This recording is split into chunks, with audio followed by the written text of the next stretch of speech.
En cuanto a la música, en el Renacimiento pasaron cosas parecidas. Del mismo modo que los renacentistas se aplicaron a redescubrir toda la antigüedad clásica, sus ciencias, sus disciplinas, su filosofía, su medicina, todo lo que había dormido el sueño de los justos más de 1000 años, pues los músicos hicieron lo propio. Algunas de estas ya las han visto, no voy a parar. Esta está aquí porque en el Renacimiento hubo varios fenómenos relacionados con la polifonía que los veremos en detalle durante el curso. La polifonía no nació aquí. La polifonía occidental pues nació en algún momento anterior al año 1000, consistía en varias líneas, de esto ya hemos hablado. Después se desarrolló durante 1100 y 1200 y 1300 hasta el Renacimiento, que es lo que llamamos ars antiqua y ars nova, pero era un tipo de polifonía diferente a la que practicaron los renacentistas. Se llamaba, es una polifonía, digamos, más homofónica, ahora la aclararé. Este es Adelmo, al que sí que vimos en la clase de los órganos. Es la primera fuente que cita el organum paralelo por quintas. Dice que en Irlanda y en el norte, en Inglaterra, y en fin, en la costa del Báltico y por ahí, los monjes llevaban cantando pues toda la vida, en tiempos de los romanos también. Cantarían de otro modo, pero cantar creo que con coros y todo. Pero es la primera referencia escrita que tenemos al proceder de dos melodías en paralelo, y esto es del siglo VII. Por eso está aquí Adelmo, aunque ya lo vimos en la clase de los órganos. Es decir, que la polifonía, claro que no la inventan los renacentistas. Ahí ya lleva la polifonía pues al menos en 1400, por lo menos 5 siglos de existencia, pero es una polifonía un poco diferente a la que hemos practicado después. Eso se llama progresión homofónica. Supongo que entenderán lo que significa, o lo más fácil es pensar en una coral de Bach, por ejemplo. Las corales de Bach las han visto. Me estoy inventando las notas, no estoy construyendo. ¿Han visto alguna coral de Bach? Bueno, la habrán oído. Que no hayan visto la partitura, la han oído. Una coral que son fantásticas y muy bonitas y armónicamente terriblemente bonitas y todo. Pero digámoslo así, se mueven todas las voces a la vez. Es decir, se cambia de acorde, pero las 4 voces, tenor, bajo, todos cambian a la vez. Es decir, no hay una melodía que fluya libre o independiente. Y esto es lo que distingue mayormente a la polifonía del año 1000 hasta 1300 más o menos, incluyendo el ars antiqua, y al ars nova y a la polifonía renacentista. Pero los renacentistas ya sí exigen una voz, que es la voz melódica, precisamente, que no tiene por qué estar en el soprano, aunque mayormente lo está, pero puede ser otra, que se mueva o que construya el dibujo melódico que quiera el compositor, y no el que derive de las reglas gregorianas o de las reglas de la progresión de la armonía. Es decir, la armonía anterior a 1400 también es, como digo, tonal, como la nuestra, claro, no es que se extraña ni... pero las voces no se mueven libremente. Toda disonancia que se va a producir se prepara anticipadamente. A veces hay notas de paso, giros, hay cosas que se mueven, pero se mueven solo para dar pie a que el siguiente acorde pues sigue. Es decir, es una armonía en vertical, así se llama. Y esto, ahí, ya no me escribe esto. Se llama armonía en vertical, y esto recibió el nombre de primera práctica. En los apuntes está, y lo veremos con más detalle. Esto tampoco es. Mientras que la polifonía renacentista, que comenzaron a escribir los contemporáneos de Leonardo, y enseguida también el padre de Galileo, y Gabrieli, y todos los que vamos a ver muy pocos en el programa, pues es otro tipo de armonía. Esta es en vertical, y se llamó primera práctica. Mientras que la segunda práctica tiene otras características. Pero a la vez que esto ocurrió, es decir, que los renacentistas reclamaron una música, es decir, que la música instrumental pudiera existir. Hasta este momento, hasta el Renacimiento, había música instrumental, pero normalmente acompañaba a coros, música litúrgica, cosas así. Mientras que a partir de los Renacimiento, ellos comienzan a exigir que la música, aunque no acompañe un texto, y menos litúrgico ni profano, que eso es irrelevante ahora, para ellos tiene derecho a existir, y comienzan a aparecer los primeros consorts. Ya saben lo que es también, y si no ya lo digo ahora, bueno, lo digo por historia. Un consort es un grupo del mismo instrumento. Por ejemplo, un consort de violas de gamba son 4 violas o 6, un consort de flautas de pico son 4, un consort de sacabuches son 5 o 6 a cada uno, de un tamaño. Es decir, es un grupo polifónico, pero solo instrumental y de un solo tipo instrumental. Es decir, no mezclas instrumentos. Bueno, este fue uno de los fenómenos, ya lo veremos durante un poco más de detalle, el surgimiento, la independencia de la música instrumental, el surgimiento, la independencia de una línea melódica que reclama sus propias leyes, es decir, no se construye la melodía en función de la progresión armónica, sino al revés, que esto es lo que venía ocurriendo hasta ese momento. Aquí tenemos algunos personajes famosos. Este de aquí es Orlando Di Lasso, estuvo en Roma y en algunas ciudades italianas, pero después se volvió para el norte con los protestantes y está dirigiendo un conjunto instrumental muy numeroso de aristócratas. Aquí también hay clero, claro, alto clero, y nobles y de todo. Y todos saben tocar, claro, porque les han enseñado.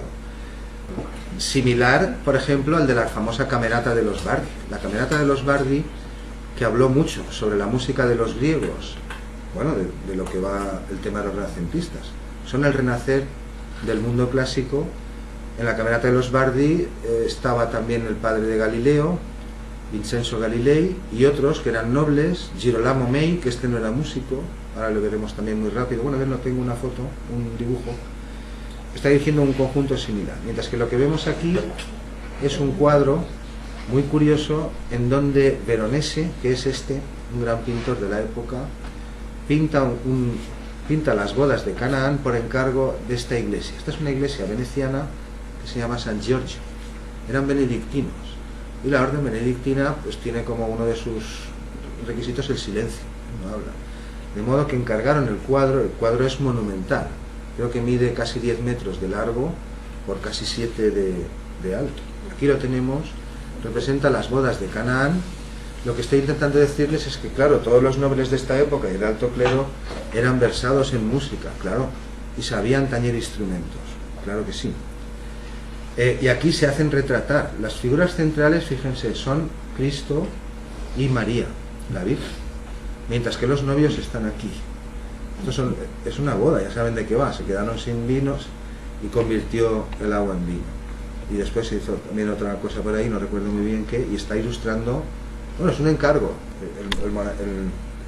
La Basílica de San Giorgio, que no es cualquier basílica, ni está en cualquier sitio, está en Venecia, es decir, ahí hay mucho dinero. Ha encargado ese cuadro a uno de los mejores, que es él, y él pinta la escena como... Lo digo porque hay muchos que sostienen copas en la mano, por ejemplo, pero no hay ninguno ya borracho o beodo, como les pasaba a los paganos ni nada, sino que todo esto está muy calculado y él se autorretrata.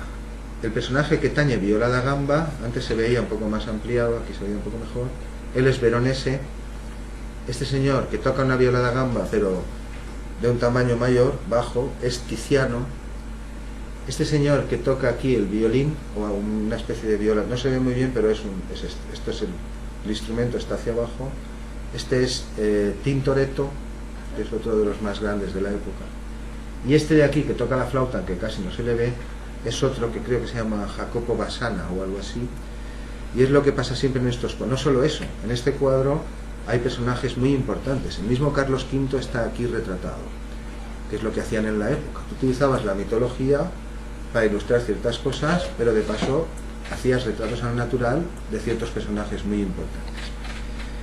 Bueno, para ilustrar esa cosa, como durante el Renacimiento, sobre todo estos personajes que conocemos más famosos, eran artistas multifacéticos, pero de los mejores. Este que tenemos aquí es Monteverdi, y esta lámina ilustra cómo, también en el caso de la música, de lo que ellos inventan, que es una forma experimental, así lo hemos estudiado en primero. La ópera comienza como un espectáculo privado, como forma experimental. ¿Experimental qué significa? Pues que no hay una forma previa de la cual procede, sino que yo la diseño de nuevo. Como incluso para este tipo de espectáculos volvieron sus ojos a Grecia. Esto que tenemos aquí es una de las cartas que le enviaba repetidamente al padre de Galileo, el famoso Girolamo Mei. Girolamo Mei fue el inspirador de la Camerata de los Bardi, pero él no era músico. No era músico. La mayoría de los que estaban en la Camerata, Zarlino, que es un poco posterior, también pasó por allí, muchísimos, hubo cientos. Eran todo a la vez, eran buenos músicos, porque sabían tocar, como los Leonardo también, muy buenos. Eran también teóricos y también componían lo que les apetecía. Pero Girolamo Mei, que era uno de los impulsores de la Camerata de los Bardi, era un gran erudito en el mundo griego, pero músico no era, él lo dice y es verdad. Y bueno, le envió un montón de cartas, todos sus pensamientos, sus ideas sobre este tema y sus estudios, pues se los escribía al padre de Galileo, y por eso conocemos sus cartas.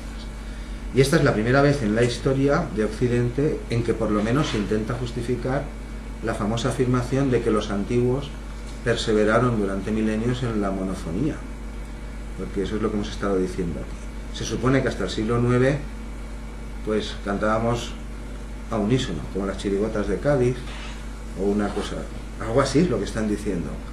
Miles de coros en miles de ciudades, en miles de festivales y concursos, pero por alguna razón que no se da, pues cantando a unísono. Hasta que este señor, bueno, hace sus estudios de griego, y es verdad, en las fuentes que nos han llegado, que es na, pero es cierto, no aparece ninguna mención a los registros de voz de los griegos y los romanos, a que en un coro hubiese, sí se dice coros de hombres, coros de mujeres, coros de niños, y eso es evidente, las mujeres cantan al menos una octava más agudo y los niños también.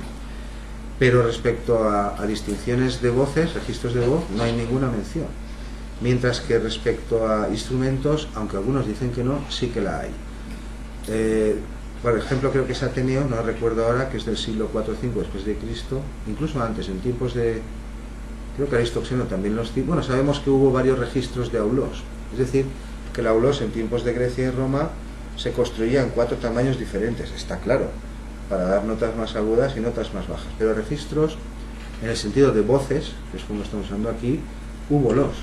Lo que ocurre es que en las fuentes escritas nunca se hace, las poco que ha llegado, que es nada, ¿no? Bueno, nadie habla de coros en la antigüedad, pues no aparece. Entonces dice Girolamo May en una de las cartas, dice, y esto para mí es prueba suficiente, el hecho de que no aparezca, de que en efecto las tragedias antiguas eran cantadas, como ellos ya sospechaban y sabían, pero que cantaban al unísono. Es decir, según Girolamo, el impacto y el fuerte impacto que tuvieron las tragedias, que duraron 1000 años, toda Grecia y toda Roma, los coros de las tragedias y los coros de las comedias se debían a que cantaban todos la misma música, con las mismas notas, con la misma letra y todos a la vez. Y de ahí derivaba el poderoso. Bueno, Girolamo tiene su mérito porque al menos es la primera vez que dejan de repetir como los medievales, que eran mejores en todo, pero de música ni una palabra.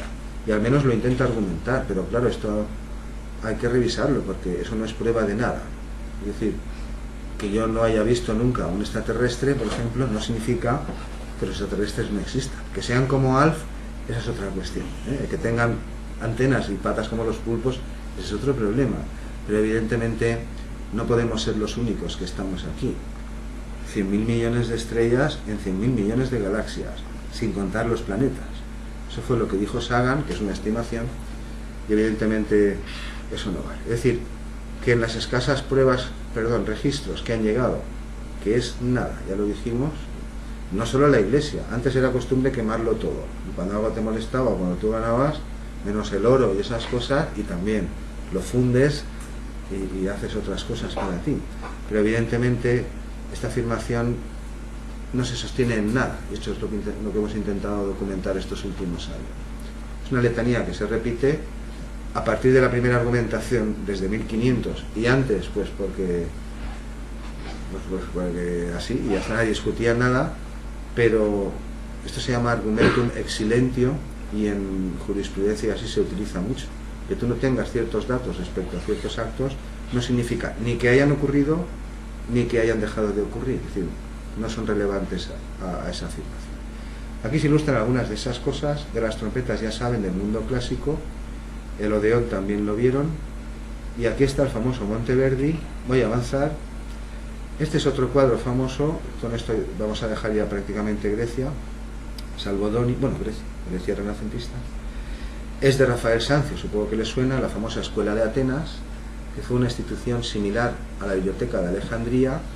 La fundó Platón, donde Aristóteles tenía los centenares de médicos allí trabajando para él, bajo sus órdenes, un lujo. Que fue cerrada, duró lo mismo, más de 1000 años. Fue cerrada por Justiniano en el 529, es un emperador cristiano, que decía, ahí el imperio hace ya un siglo que es cristiano, totalmente. Pero duró desde los tiempos de Platón hasta que es el 400 y pico antes, hasta el 529, 1000 años.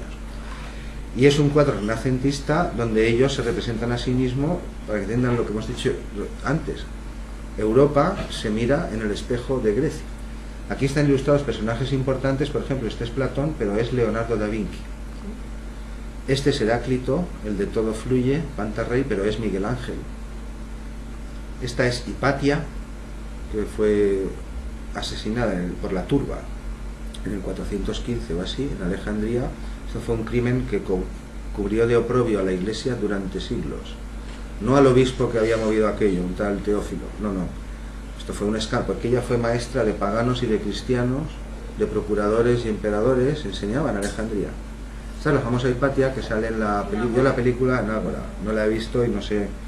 Bueno, pues solo como ejemplo de lo mismo, es decir, y el resto igual, son personajes. Epicuro está aquí, también está el padre del estoicismo, Zenón de Citio, Aristóteles es este de aquí, y un montón. A la vez que retratan a personajes muy importantes de la época, por ejemplo, el que está pagando el cuadro, hombre, ya sería la bomba. Y a otros personajes muy importantes, pues se hace una identificación directa con la Grecia clásica. No digo Grecia clásica, no piensen ahora en 6-4, hay que pensar en todo el mundo clásico. Por ejemplo, Cicerón pues es del 200 y pico. Clasicismo ya hemos intentado aclarar lo que es. Y volviendo los ojos a Grecia, tenemos aquí otro. Este no fue el único, es un ejemplo que ya veremos durante el curso un poco más detallado. Este es Nicola Vicentino, 1553 por ahí, en la plaza de San Pedro de Roma, ahí en el Vaticano, en la famosa plaza. Hubo un debate público y los jueces eran el mismo coro papal, el que han visto en los castrati, en la clase de, bueno, los que estén en primero conmigo, yo ahora no sé quién sí y quién no, sí que hay gente aquí, ¿no? Y otro coro muy famoso, es decir, ese es el jurado, ¿no?, de ese debate. Dos coros de mucho renombre, los más importantes del momento, el papal y otro que no recuerdo, también compositores muy famosos, con nombre que ya los consignaré. Y el debate trataba, había dos oponentes, uno era Nicola Vicentino y otro era Vicente Lusitano, que eran personajes pues como Zarlino, como los Bardi, como los que estoy enseñando aquí. El tema en cuestión era si la música perdida de los griegos, porque en estos tiempos no tenían nada. Galileo el padre decía que tenía 3 fragmentos de música griega, que en el programa también salieron al comienzo, de los cuales 2 se demostró en 1900 que no eran griegos, eran muy posteriores, tiempos de Roma, en fin, que de la época de Aristóteles, pues que prácticamente no hay nada. Pero el tema de fondo del debate era que Vicente Lusitano, su oponente, del cual no tengo una foto, un dibujo, decía que la música de los griegos se podía reconstruir con tonos y semitonos, es decir, tal como la música de su tiempo, o la nuestra. Cuando digo la nuestra actual hay que entender tonal, no olvídense del siglo XX ahora, de eso aquí no vamos a hablar. Mientras que Nicola Vicentino decía que no, que la música griega incluía fracciones menores que el semitono, como ya mostramos en el otro cuatrimestre, que por tanto contrastes habituales y convencionales no se podía recrear. De modo que construyó un nuevo tipo de clave que se llama archicémbalo o clave triarmónico, que podía tocar fracciones menores que el semitono. De hecho, sus teclas están divididas en 3, y mientras que yo aquí en cada, digamos, de grado a grado solo puedo hacer el semitono intermedio si no es uno de los 2 bisagras de la tonalidad, pues aquí yo puedo pulsar la tecla en 3 fracciones diferentes. Ahora lo veremos. Es decir, uno defendía que la música de los antiguos era diatónica, como de hecho lo fue, ya lo enseñamos aquí. La música más famosa en la que consumían las masas era diatónica, qué cosa fuere, es decir, cómo eran las notas. Pues el día que vimos uno, el epitafio de Seikilos, construido sobre una octava de ámbito modal, pero eran tonos y semitonos, mientras que Vicentino decía que no, y por eso se celebró el famoso debate. Aquí tenemos esto creo que es Florencia. Aquí tenemos un diseño del teclado del clave es este mismo, triarmónico, de Nicola Vicentino, como si yo puedo pulsar tonos, también semitonos, pero también cuartos de tono y todas aquellas cosas que hemos visto en el programa. Bien, pues el hombre construyó, no fue el único, un siglo después, ahora lo veremos, en un momento hubo otros intentos. Aquí tenemos la correspondencia en cents. Cents no son exactamente hercios, una unidad actual que divide en 100 y es muy práctica, ¿no? Para comparar música de diferentes pueblos actuales, hemos ideado una nueva escala que dividimos es que el sistema decimal es muy práctico para muchas cosas. Esta no tiene más importancia, pero quiero decir, entiéndanlo, los renacentistas volvieron a repensarlo y a medirlo todo, volvieron a enfocar sus ojos al mundo, se olvidaron de las cosas que no se podían comprobar y volvieron a medir los cielos, las tierras, los mares y el aire, porque eso es lo que tratamos aquí, de cómo suena el aire.